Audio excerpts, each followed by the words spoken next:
Hoy tengo el gusto de estar aquí con dos grandes profesionales. Este espacio lo hemos creado especialmente para mis colegas de la Administración de Propiedad Horizontal. Hoy se encuentra con nosotros la licenciada Yaricel Cedeño, presidenta de ADEPA PH, y el licenciado Josirac Nelson del Buffet Nelson y Ordóñez.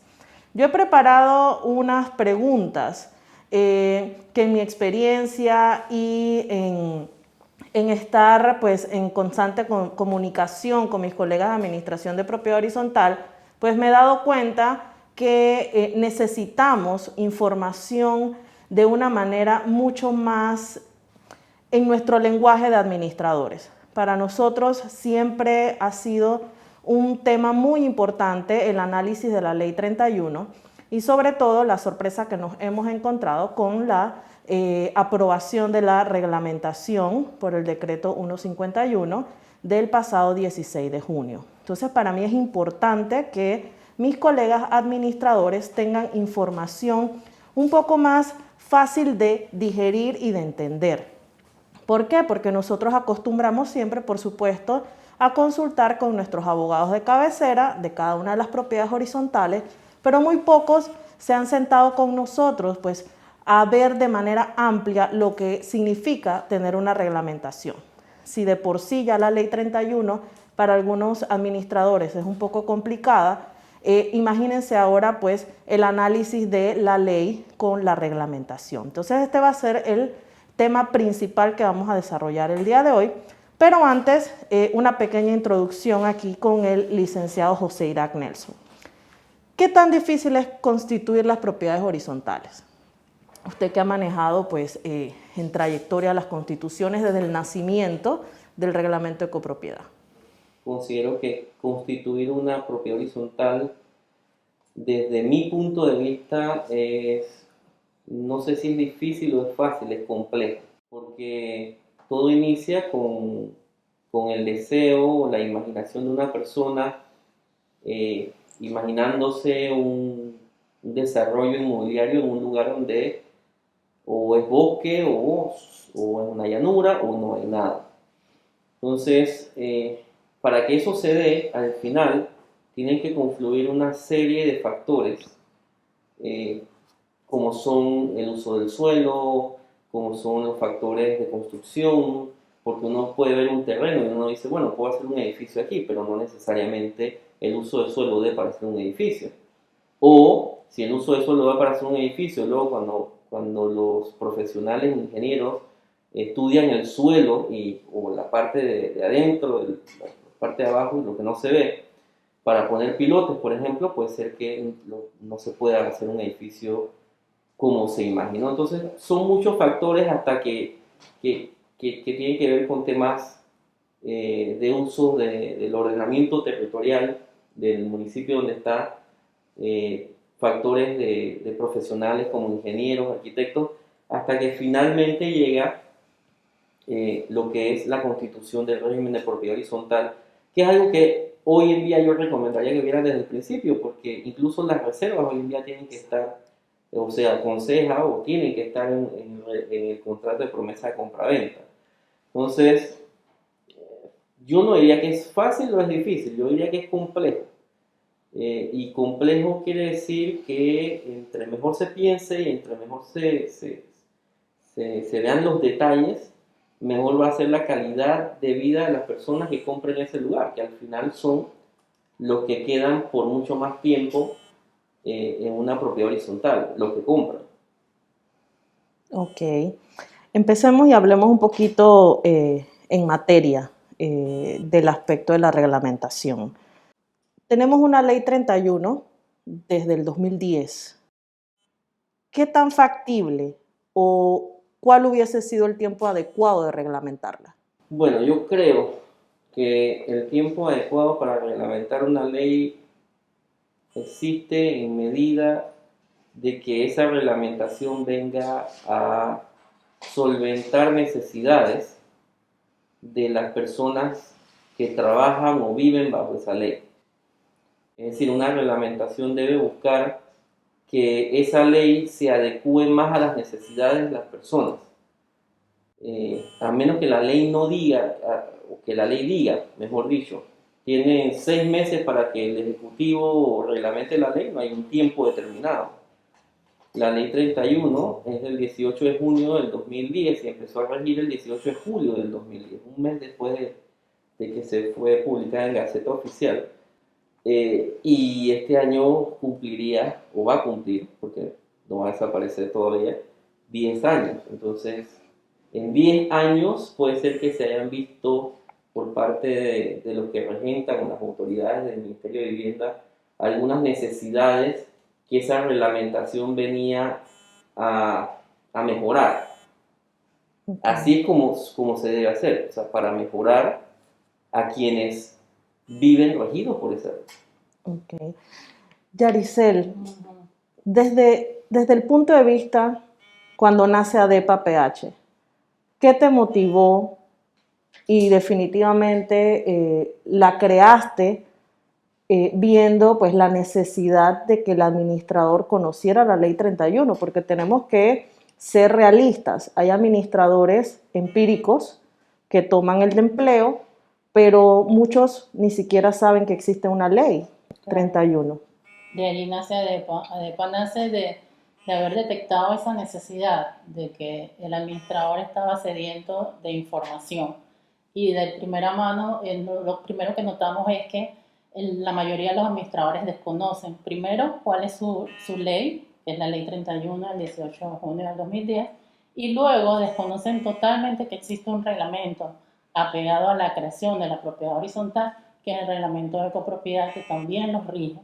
Entonces, estos dos, por lo menos estos dos para mí son los más básicos, luego también el reglamento de uso o reglamento interno, como le llaman, pero nada más de conocer esos dos factores me hace un llamado de atención a mí al nivel de preocupación que tenemos que tener en cuanto a una profesión que tiene tantas responsabilidades y que no ha sido ni respaldada por el gobierno y no se han buscado otros mecanismos de preparación para ese profesional. De allí nace ADEPA. Perfecto. Licenciado, ¿qué es, en palabras sencillas, para nuestros administradores una reglamentación? ¿Y por qué no puede ir más allá o establecer parámetros distintos a la ley? Bueno, una reglamentación, como decía hace un rato, es mi opinión personal, es, eh, es una ley, porque sigue siendo un instrumento jurídico que viene a ayudar en la aplicación de una ley superior. En este caso, la ley superior es la ley 31 y la reglamentación viene a ayudar a que la ley 31, o debería ser así, ¿no? Ese es el ideal, de que la ley 31 se aplique de mejor forma y que algún problema que sea muy común, producto de un vacío en la ley o de que la ley dijo que había que reglamentarla, entonces entra ahí una reglamentación, pero una reglamentación no puede ir más allá de la ley porque básicamente es una ley inferior.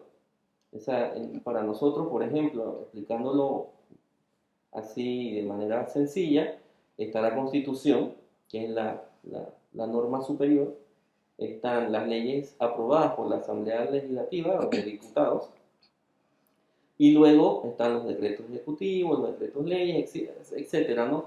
Es decir, están las leyes que están arriba de la pirámide y a medida que van bajando, se van concretizando a leyes más específicas, pero en su carácter no pueden violar una ley superior. Es decir, una ley no puede violar a la Constitución o no puede ir en contra de la Constitución porque entonces diríamos que es inconstitucional.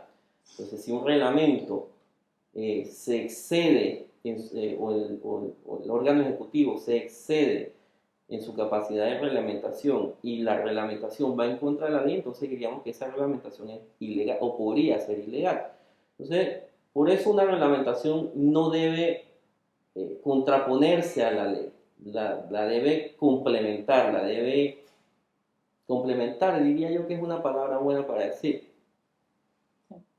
Ok. Bueno, hay algo que yo como administradora de propiedad horizontal, eh, pues, y en asesoría y en lectura de muchos profesionales que dedican su tiempo a la redacción de análisis de la ley 31, así como de la reglamentación. Me he encontrado con, uno de sus artículos, y eso lo tengo que decir, yo leo todos los artículos de todos los profesionales que dedican tiempo y sacan tiempo para dar docencia. Eso es muy importante, que el administrador lo desarrolle. A pesar de que tengamos nuestros abogados de cabecera, por eso creé este espacio. ¿Por qué? Porque tenemos que desarrollar la parte investigativa del administrador, pero sobre todo el criterio propio. Entonces, me llama mucho la atención que en uno de sus artículos, sobre todo en el de la reglamentación, mencionamos los fundamentos del derecho. Y sobre todo porque las propiedades horizontales son vistas como un mini gobierno. Claro, porque tiene entes que rigen o que toman ciertas decisiones, ¿no? Asamblea de propietarios, directivas, administrador. ¿Qué tan importante es el fundamento del derecho para todo? Y eso para que lo conozcamos como docencia nosotros como administradores, porque si bien es cierto y como comparto con mis colegas en la asociación, nosotros somos psicólogos, somos ingenieros, somos arquitectos y somos de todo un poco. ¿Y por qué no conocer esa parte? Porque para mí es importante cuando un abogado se sienta conmigo en un caso que tenga de propiedad horizontal y aprender. Y sobre todo aprender bien y saber diferenciar si ese abogado me está llevando por buen camino o no. Entonces, usted mencionaba los fundamentos del derecho en los artículos. Y sobre todo porque estamos hablando de bienes privativos y comunes de una propiedad horizontal. Entonces, ¿qué tan importante es eso al momento que ya tenemos una reglamentación y una ley?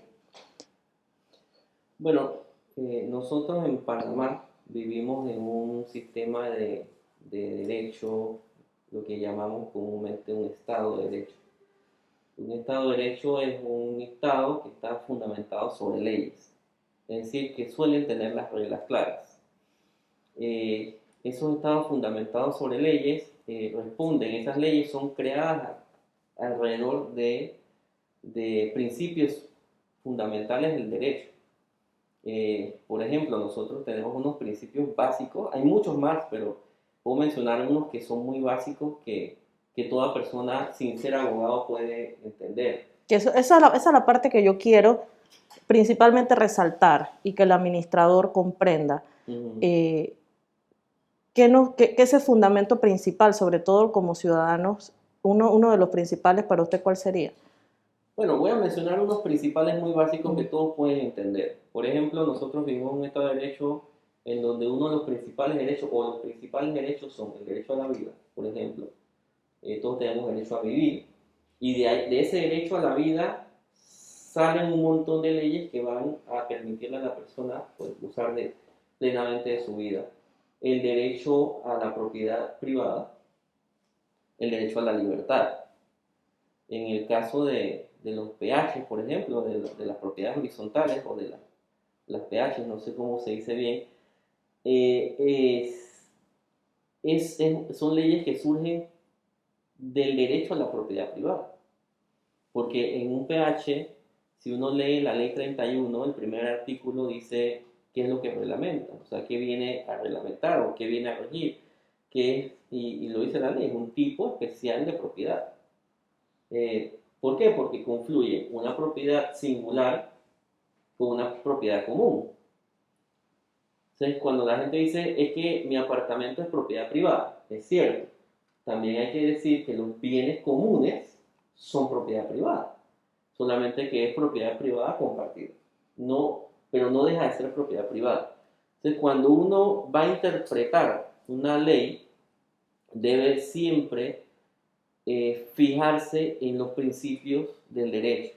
Hay un principio que yo menciono en ese artículo específicamente, el que menciona, toda persona puede hacer todo lo que no le sea prohibido por la ley, porque es un derecho privado.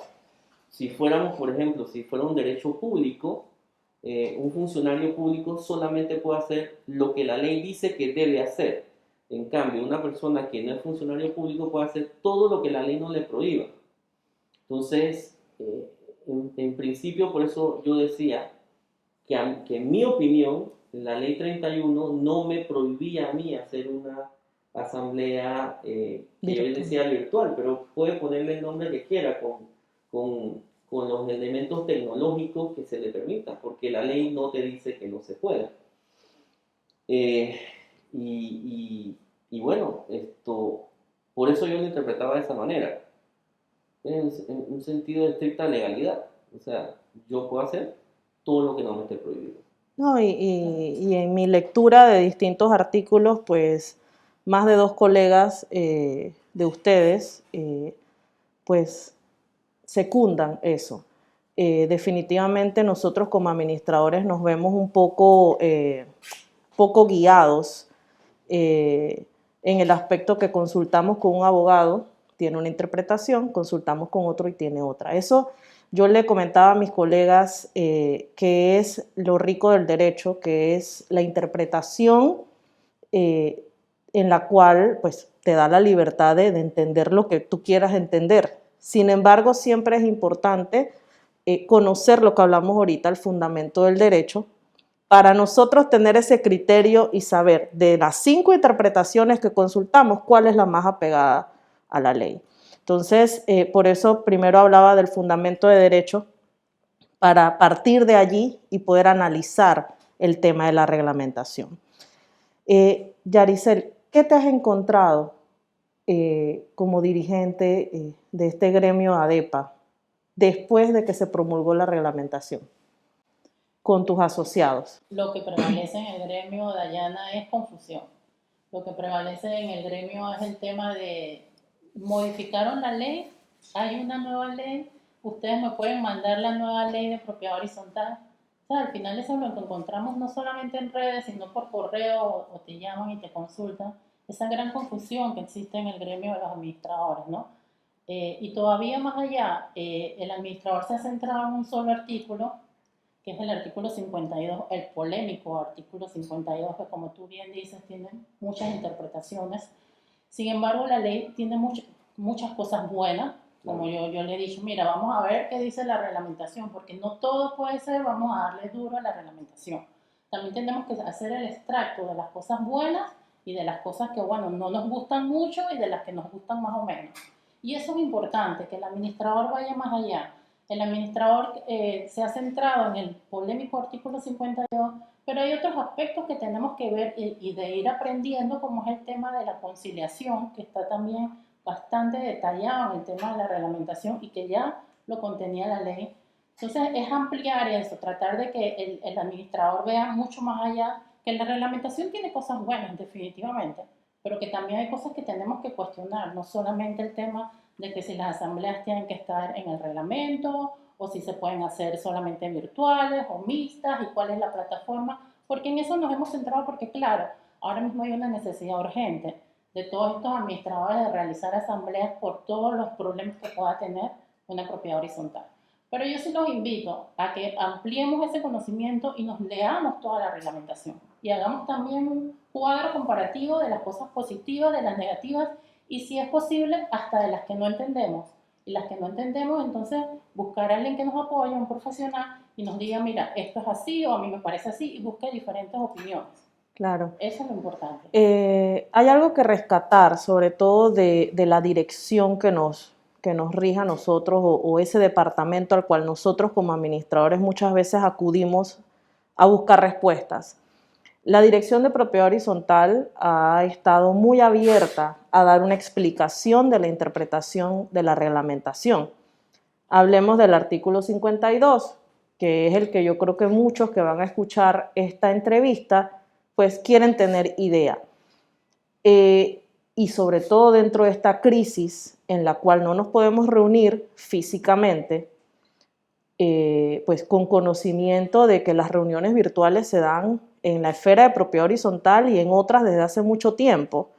El polémico artículo 53 que nos habla de el registro del acta y que nos dice que tenemos que cumplir ciertos parámetros con un listado de los propietarios presentes. Desarrollemos un poquito eso porque ¿qué pasa? Todos han dicho, y en eso está claro, y hemos leído artículos al respecto, en el que nos dicen, la ley no lo prohíbe, pero el artículo 53 me obliga a que en el acta manifieste o deje plasmado, firmado por el presidente y secretario, que las personas estuvieron presentes. ¿Cómo podemos hacer que el administrador comprenda el tema de la legalidad de hacer la asamblea y el tema de la confección del acta?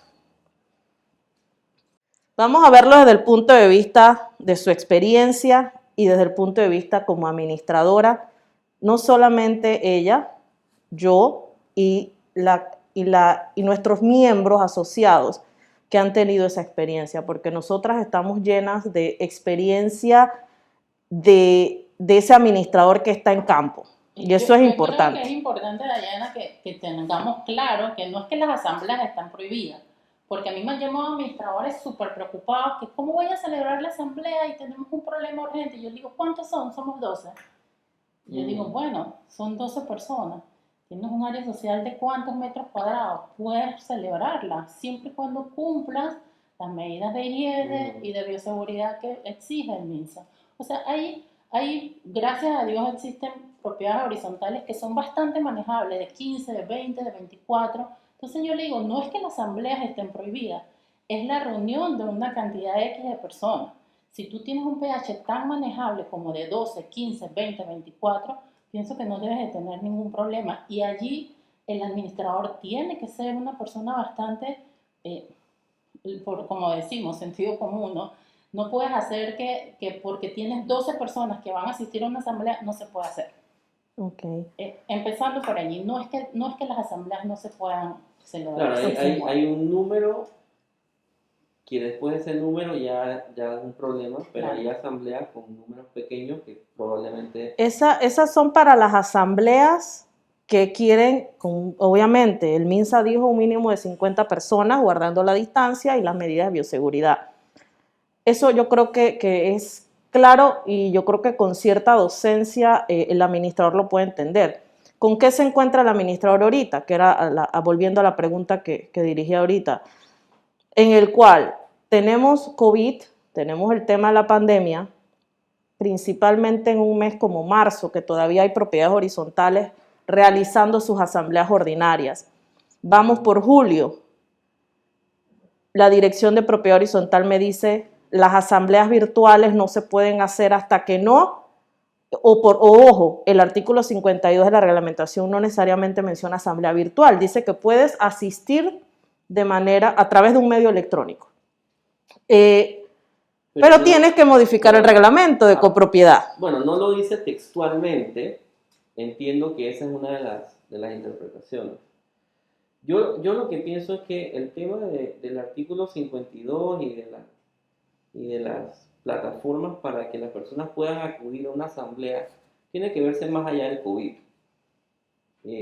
Porque ahora sí, ahorita la crisis es el COVID. Estamos viendo por COVID, pero esto tiene que verse más a largo plazo, cuando ya no exista el COVID y cuando ya todos podamos volver a una normalidad en la cual podamos conversar sin estar enmascarillados y poder abrazar a tus seres queridos. Pero tiene que verse más largo porque yo pienso que es una forma de facilitar el manejo de toma de decisiones en asambleas. Yo estoy seguro que ustedes conocen mejor que yo, porque ven temas de administración, que uno de los principales problemas es hacer un quórum en una asamblea para tomar una decisión. Y tomar una decisión, por ejemplo, de cambio de junta directiva donde no son tantos los votos, son 51%, y con un quórum de la mitad más uno. Entonces, pero no se da. Entonces, hay personas que dicen, hemos hecho una convocatoria, no van, hemos hecho 2 convocatorias, no, 3, 4, y hay PH que tienen 5 o 6 años sin poder cambiar la junta directiva. Muchos miembros de la junta directiva han vendido, ya no son propietarios, o sea, ya no cumplen las condiciones que dice la ley para ser parte de la junta directiva, pero sin embargo siguen inscritos en el registro público. Entonces, poder acudir a una reunión sin necesariamente estar físicamente ahí, no estoy diciendo que no estoy presente, físicamente ahí, es importante, con COVID o sin COVID. Porque si yo tengo que ir de viaje de trabajo a Canadá o me mudo de país, puedo seguir tomando, siendo parte de las decisiones que se tomen de un bien que me pertenece y de que a mí me interesa que se mantenga bien cuidado para que no pierda su valor o porque no, que se incremente. Entonces es un tema que hay que revisar. Yo estoy de acuerdo con José Ira, que no tiene que ser solamente basado en el COVID, tienes que verlo basado también en la experiencia, en lo difícil que es cambiar a veces una junta directiva con un quórum tan fácil como es el 50% más. Claro, yo por eso lo colocaba y lo ponía en la publicidad que hice para esta entrevista, no solamente estas crisis, sino las que vengan. Y las que ya han pasado. Y las que ya han pasado y no se ha hablado. Que están en crisis que ya los propietarios o los que están en junta directiva ya ni siquiera son propietarios. Y están en crisis sin crisis. Exacto. Sí. Por eso te digo, estas decisiones tienen que ser tomadas no solamente en base a COVID, como bien dice José Irán, sino en base a la experiencia de muchas propiedades horizontales o de administradores, que es un sufrimiento cambiar una junta directiva, o de juntas directivas que quieren renunciar, quieren salir huyendo hace mucho tiempo, hasta llegan al punto, porque yo lo he visto, que venden su propiedad, pero siguen siendo parte de la junta directiva, porque no hay nadie que quiera que vuelva a inscribir o no se logra el quórum. Yo tengo un PH que dice, bueno, después de la asamblea vamos a buscar los poderes puerta por puerta para que después se pueda inscribir. Y no hay de otra manera para poder sacar a los 3 miembros de junta directiva que ya vendieron, ya se fueron, ya alquilaron y no quieren. O sea, caemos en crear actas que podrían incluso ser consideradas medio falsas. Exactamente. Claro. Caemos en eso. Porque no tenemos otra herramienta para hacerlo. Pero entremos en el acta, que eran los artículos que les mencionaba antes, en los cuales muchos colegas se han basado, e inclusive yo que trato de participar en todos los foros que hagan al respecto, porque me gusta escuchar todas las opiniones para después sacar mi criterio. El acta dice que tienes que enlistar todos los propietarios que hayan asistido personalmente. Uh-huh. Esa es la palabra personalmente que hace que la asamblea, mediante un medio electrónico, no se pueda dar. Es eso tan cierto, es eso tan apegado a lo real del derecho, porque definitivamente la ley 31, y en eso la mayoría de los artículos que he leído, dice, no lo prohíbe. Y como repetí hace poco, pero el acta... Pero dice que tienen que estar presentes. Exacto. Mira. Presente o los que hayan ido a través de un mandatario, porque leamos hasta antes de la coma del párrafo, ¿no? No, y luego la reglamentación nos mete físicamente. Exacto. La reglamentación sí menciona la palabra físicamente. Sí, pero la reglamentación ya sabemos que no puede estar hasta que no se por encima de la ley, ya la ley definió eso. Okay. Si alguien me dice a mí, tienes que estar físicamente porque la reglamentación lo dice, yo honestamente, como profesional del derecho, yo le diría, discúlpame, pero la ley ya dijo cómo yo tenía que estar. Personalmente. Personalmente o a través del representante. Y cuando uno busca personalmente, hay muchas formas de interpretar personalmente. Hoy en día, con el tema del COVID, que estamos, los niños están recibiendo clases y están presentes. Y los niños están ahí. Y los suman y les ponen ganchitos de que acudieron a la clase. Es más, hay tribunales donde uno puede presentar escritos a través del internet. Y uno tiene su clave y tiene su contraseña y te advierten que si alguien presenta bajo esa clave y esa contraseña es que tú lo presentas. Claro. Entonces está todo el país buscando la manera de solventar el tener que acudir físicamente a un lugar para facilitar las cosas y que las cosas sean más rápidas, y también por el tema del COVID. Pero entonces la reglamentación me dice físicamente, pues entonces yo diría, no, disculpa, ya la ley me dijo cómo yo tengo que ir. Yo voy a hacerle caso a la ley. Porque uno siempre puede decir, disculpa, yo le voy a hacer caso a la ley, porque ese artículo en especial yo siento que va contra la ley. Perfecto. Ojo, yo Eso, no estoy diciendo a la gente que desobedezca a la ley. Esa es mi opinión, esa es mi interpretación. Pero yo creo que si la ley ya lo dice y lo dice como es, la reglamentación no se tiene que meter en eso. claro. Hablamos también de que tienes que colocar en el acta el lugar. Ujú. Ese es otro de los puntos importantes. Colocar el lugar. Yo leía un artículo de un colega de ustedes que decía lugar, si definimos lugar también podemos encontrar muchas definiciones y no dice un lugar X. También se puede interpretar de la misma manera que personalmente, o sea, puede ser a través de un medio electrónico, tiene que decir medio electrónico o el lugar puede ser vía Zoom, porque en realidad eso es lo que colocaríamos la mayoría de los administradores, o perdón, el secretario que está escribiendo el acta y que da fe, el que firma el acta diría, el lugar fue a través de Zoom. Eso sería válido también, porque si... Habría que revisar cuál es la medida tecnológica que se da. Pero si tú buscas lugar y pones en un diccionario de sinónimos, buscas la palabra lugar, vas a encontrar que también dice sitio. Y vas a encontrar otras muchas palabras que son sinónimos. Y hoy en día cuando uno dice sitio, el sitio o la página web del Ministerio de Trabajo, ¿es un lugar o no es un lugar? Bueno, ahí es donde uno está verificando, por ejemplo, con el tema del COVID, si los contratos de trabajo están suspendidos o no. Entonces, ¿ese lugar existe o no existe? Okay. Yo diría que sí. Ahora, esa es mi interpretación, esa Claro. es mi forma de buscar una solución a un problema que sabemos que existe, que es hacer quórum en las asambleas.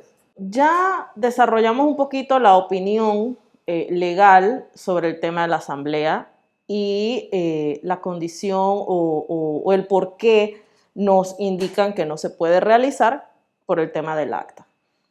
Vayamos entonces ahora a la reglamentación en el cual nos dice en ese artículo 52 que para la modificación de estar presentes mediante un medio electrónico tenemos que modificar el reglamento de copropiedad. Para mis administradores, para mis colegas, que muchos pues ya se han encontrado con propiedades horizontales que tienen su reglamento de copropiedad y que yo puedo apostar que inclusive desde el 2010 hay muchos reglamentos que no se han podido modificar. Hablemos de los que están inscritos, los PH inscritos antes del 2010, que la ley dice que tenías un año, si no me equivoco, para hacer esa modificación y que muchos no la han realizado. Puedo apostar que en su mayoría de los edificios. ¿Por qué no la han realizado? Y creo yo que es por la dificultad en el porcentaje de aprobación del reglamento de copropiedad. Entonces, ¿qué tan difícil es modificar un reglamento desde su punto de vista y desde el punto de vista del administrador? Bueno, desde el punto de vista jurídico, es difícil, no es difícil, es fácil. Es decir, tú revisas qué le hace falta al reglamento y lo modificas, pero la implementación de la modificación y la resolución que la admite, conseguir eso es lo complicado. ¿Por qué? Porque para modificar un reglamento, según el artículo 44, tú necesitas que eso sea aprobado mediante asamblea de propietarios, lo dice el artículo 44 de la ley 31, con el 66% de los votos de los propietarios, y ese 66% además tiene que completar el 75% del valor de la propiedad horizontal. Cuando uno dice el 75% del valor de la propiedad horizontal, muchas personas pueden decir, bueno, y eso, tomen la tabla, sumen los porcentajes que le toca a cada uno y ahí se dan cuenta cuánto es el porcentaje. La mayoría de las veces, el 66% no hace el 75% del valor. Entonces, si ya hacer cambios a junta directiva, lograr el quórum Ese 50% más uno El ya es difícil. 51% para hacer el cambio de junta directiva es súper complicado y es una piedra contra la que se estrellan los administradores a cada rato. Los administradores, quienes administran pues, la asamblea y la junta directiva. Ahora imagínense lograr el 66% con 75% del valor de la propiedad. O sea, lograr eso es, yo no digo que es imposible porque no hay nada imposible, pero es muy complicado. Y adicional a eso, pues los costos, ¿no? Sí. Pero bueno, yo me voy más allá, Dayana y José Iral, con el tema de la modificación de los reglamentos. También existen reglamentos que ya contienen asambleas virtuales. Entonces, existen reglamentos que ya contienen asambleas virtuales y fueron reglamentos aprobados o revisados por el IBIOT y según la institución no se deben de realizar asambleas virtuales porque me permite un reglamento que ya lo contenga. Por eso te digo, todavía me voy más allá de donde la ley me lo prohíbe cuando un reglamento o los PH ya modernos que están en construcción y que de repente el abogado dijo, mira, tú sabes, vamos a meter asambleas virtuales y las metieron y fue aprobado y pasó todo el proceso y toda la revisión. Vamos a meterlo aunque no lo necesitemos. Benditos esos Claro. PH porque se salvaron. Correcto. Ellos están en el COVID con todas las de la ley, con su reglamento bien arreglado, no tienen problema ni tienen que entrar en estos debates porque ellos dicen, mi reglamento lo dice y yo soy Claro. un PH feliz. Pero Pero honestamente, los que no, yendo a lo estrictamente jurídico, si te lo permitieron es porque sí se puede. exactamente. Entonces, realmente lo que te permitieron es algo que sí se puede, no lo tenías que poner, pero lo pusiste y está perfecto, maravilloso. Pero eso no quiere decir que el que no lo tiene no tenga derecho a hacerlo. Pero ojo, acuérdate que la reglamentación dice que tienen que ser presenciales y virtuales, o sea, mixtas. Va a ser una reunión mixta, esa es la Exacto. palabra Ellos que ha dicen utilizado que no la es derecha. una asamblea 100% virtual, sino una asamblea mixta. Entonces, ¿cómo yo hago con estos reglamentos que ya tienen una asamblea virtual en sus reglamentos de copropiedad? Entonces, también la metodología, a veces yo me pongo a pensar, ok, me hago el panorama, ¿no? Estoy en una asamblea mixta. Está el presidente, el secretario ahí adelante, quién sabe si vino o no el administrador, porque hay administradores que van o no van a la asamblea. Y yo tengo una computadora, supongamos que yo soy el presidente y tú el secretario. ¿Cuántos vamos a ver presentes? Supongamos que es un PH de 600 unidades, por decir algo. Van a haber presentes los mínimos, porque el que dice, como ya puedo ir virtual, aunque yo vaya en un tranque manejando, yo voy a poner entonces la asamblea, meto el ID, meto la contraseña y voy a escuchar, como hacemos mucho con los webinars y con todas las reuniones que se están dando ahora con el tema del COVID. Entonces yo me pregunto, imagínate cómo va a ser el manejo si yo tengo que manejar a 300 en una plataforma y digamos que a 100 presencialmente. ¿Y quiénes sí se pueden acoger a ir presencialmente y quiénes no? Exactamente. ¿Quiénes avisaron de que iban a ir y quiénes no? Entonces yo tengo que generar, como tú dices, un código de seguridad de que esas personas que están asistiendo virtualmente me garantizan o me dé por lo menos un grado de garantía de que es esa persona, de que es el propietario o que es uno de los 2 o 3 propietarios. Pero entonces eso nos lleva a decir, ¿y cuál es el sentido de eso? ¿Por qué no puede ser totalmente virtual? ¿Por qué necesitas un espacio?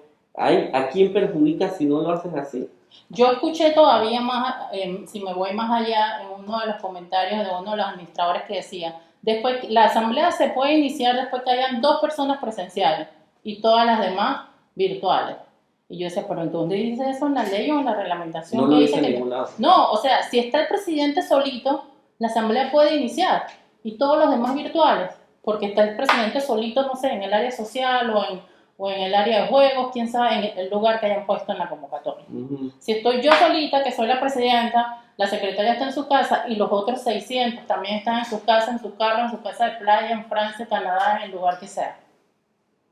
Entonces, más fácil es manejarla o 100% virtual, estando tú también en tu casa, pero tú dices, yo soy el presidente y soy el único que tengo que estar aquí, porque la ley dice que es mixta, así que yo soy el único que tengo que estar aquí. Sí, es un sinsentido. Mira, Mejor dime que sean virtuales o dime no van a ser virtuales y nos vamos a pelear la mitad de los abogados. No, el tema es que la ley ya te dice. La ley te dice cómo se hace, cómo se convoca, cómo se hace el acta. Lo que pasa es que siempre tenemos que irnos más allá. Yo siempre me imagino ya en la película, ¿no? Yo me imagino ya en el lugar, cómo lo voy a hacer, dónde lo voy a manejar. Si presencialmente a veces es es inaguantable. Imagínate en una plataforma. Yo le doy clase ahora mismo virtualmente a 36 alumnos y a veces se me vuelve, es casi imposible. Y apagarle el micrófono a todos tampoco es la idea, porque tú quieres algo Claro. interactivo, no que tú solamente estés hablando. Lo mismo puede que te pase en una plataforma donde tú estás manejando una asamblea de propietarios de 300, 400, 500 propietarios y tú le digas a todos, no tienes derecho a voz. No y puedes. yo soy la primera que va a decir, quiero hablar. No puedes. Quiero hablar, conéctame el Porque micrófono. la ley 31 dice que tiene derecho a voz. Mira, aunque esté en muro. yo rescato el hecho, yo he asistido a asambleas virtuales, y un pH específico que eran 15 o 14 propietarios, y te voy a decir que ha sido una de las mejores asambleas a las que yo he asistido. Claro, un grupo la comunicación ha sido, a la asamblea se va a tomar decisiones, y eso inclusive antes de leer el artículo, una asamblea exitosa es que todas las decisiones o todos los puntos que tú hayas puesto en tu convocatoria, en tu orden del día, los puedas desarrollar. Para mí, eso es una asamblea exitosa. Y les voy a decir que fue ordenada, la gente respetó mucho el hecho de su derecho a voz, porque lamentablemente, pues muchos asisten a la asamblea, pues a despotricar un poco de cosas que no tienen nada que ver con el orden del día muchas veces. Es que es uno de los motivos por los cuales no se hace una asamblea. Es correcto. La gente no va porque no quiere escuchar la polémica, porque no quiere escuchar el tú a tú. Porque demoran 6 horas. Correcto. Claro. Yo como administradora sí les digo algo. Es rescatable la comunicación que ahora tenemos que desarrollar nosotros en tratar de enviar la información lo más transparente y clara posible, porque estas asambleas nos van a llevar a tomar decisiones concretas y solamente se llega a esa decisión concreta si tú le has dado al propietario lo que él quiere saber de antemano, cosa que tú llegas a tu asamblea y tomas tus decisiones o tienes ciertas preguntas y las puedes contestar. Pero para mí ha sido una de las mejores asambleas que yo he asistido y ojalá pues la perspectiva o la interpretación de la dirección fuera otra. Y no se hubiese pues plasmado ese artículo 52. Pero bueno, normal, no es que el artículo dice que no lo puedes hacer. Se puede interpretar como que deberías tenerlo en tu reglamento, pero realmente... Si yo la hago, la registro, me la anulan, van a la dirección, ¿a dónde más yo puedo ir para defender mi posición o la de mi abogado que inscribió esa acta en decir esta asamblea sí es legal? Para que también el administrador sepa que, y yo se lo decía a mi grupo de asociados con los que yo comparto con los colegas de la asociación de ADEPA, pues yo quiero que me anulen una y yo personalmente me iría hasta la última instancia. Sí, entonces, ese es otro tema. No pensemos en eso, pero cualquier resolución basada en el principio del procedimiento administrativo, cualquier resolución que salga de cualquier dirección, de cualquier ministerio, luego se interpone el recurso que quepa, ya sea el de reconsideración o apelación, y luego cuando se agota la vía gubernativa, entonces si aún así la persona siente que tiene la razón, puede interponer una demanda contenciosa administrativa ante la sala tercera de lo contencioso administrativo, esa sala es la que va a decidir si esa resolución, un orden o lo que sea se hizo violando algún tipo de ley o derecho que la persona alegue. Sin embargo, yo creo que al final eso no es lo que no es el fin, claro. El fin es como que se le brinde una herramienta a la asamblea de propietarios para que puedan reunirse de manera efectiva y administrar un bien que es de ellos. Claro. Porque es privado, ese bien sigue siendo un bien privado, aunque sea un bien común. Que yo decía hace un rato, a veces la gente piensa que un bien común es un bien público. No, son dos cosas diferentes. El parque es público, el parque municipal, pero el parque de la propiedad horizontal en un parque privado. Claro. Bueno, yo creo que yo como administradora he hecho las preguntas o he tratado de simplificar las preguntas que haríamos cualquier administrador que se encuentre con unos profesionales a los cuales yo asistiría a buscar orientación. Y eso es lo que yo busco con este espacio.